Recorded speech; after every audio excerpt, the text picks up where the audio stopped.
How's it going, appetizers, and welcome back. We're nearly done.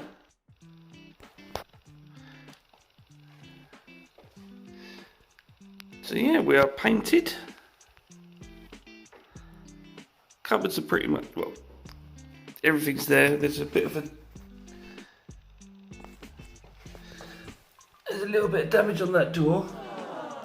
So that's getting replaced in the next couple of days. That side panel is now white. Breakfast bar is complete.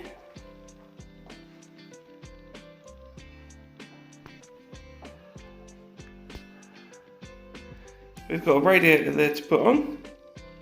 Table's set back up. Lampshades are ready to go back. And the fridge has got to go back in there. Oh, plugs have got to go back on. But other than that, we're there. I'm happy. I'm a little bit happy. That's it for today's update, guys. If you do want to keep up to date with the last couple of episodes of the kitchen update, don't forget to give this video a like, subscribe to the channel, and hit the notification bell to keep up to date with all future videos coming to the channel. And other than that, guys, I hope you have a good